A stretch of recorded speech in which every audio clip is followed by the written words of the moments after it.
One of my favorite things to do at various times of the year is to open the windows. There's something about a house filled with fresh air that, well, it makes it feel more alive. The curtains begin to move, bird song drifts in through the window.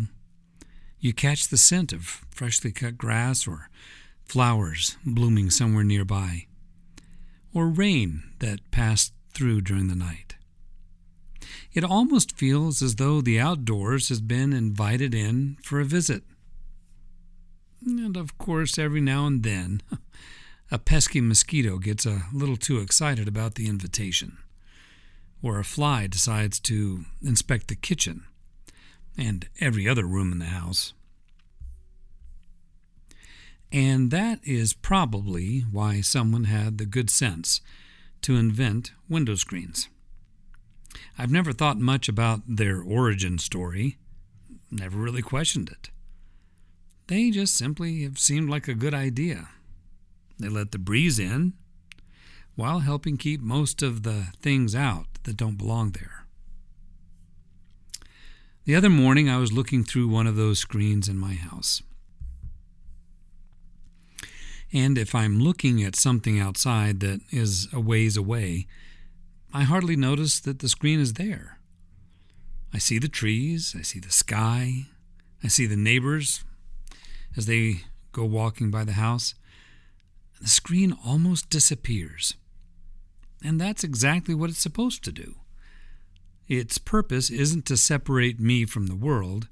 Its purpose is to help me enjoy it.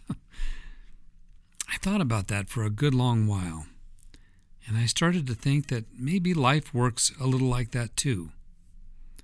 Sometimes we talk as though there are only two choices. Either keep the windows wide open or nail them shut. Either trust everyone or trust no one. Either let everything in or keep everything out. But that's not how we build our homes, and maybe that's not how we should build our lives.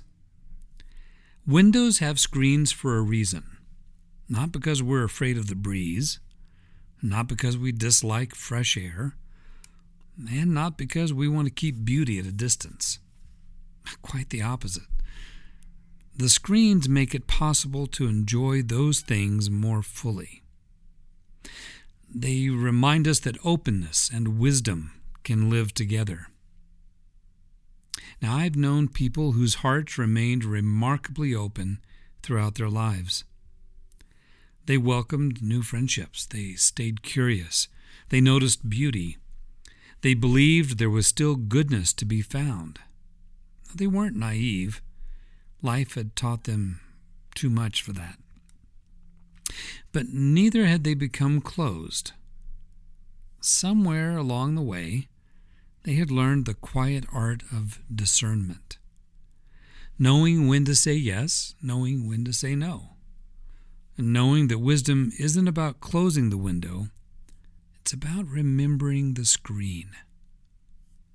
I like that idea, because it means we don't have to choose between protecting ourselves and remaining open to life. Perhaps wisdom isn't found at either extreme. Perhaps it's found somewhere in the middle, where the windows are open and the breeze is welcome, and the screens quietly do their work almost unnoticed. And one of these next mornings, when I open the windows again, the house will fill with fresh air and the curtains will begin their familiar dance. And somewhere outside, children will likely be laughing. A bird will land on the fence, and the scent of summer or spring or fall will drift through the house. And I know I will find myself being grateful.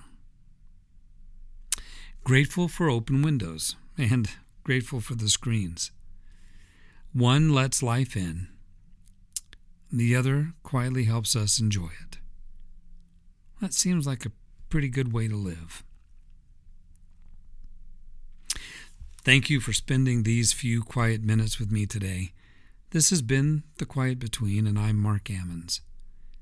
Until next time, may your windows remain open, may your heart remain wise, and may you discover that some of life's greatest gifts arrive on the gentlest of breezes.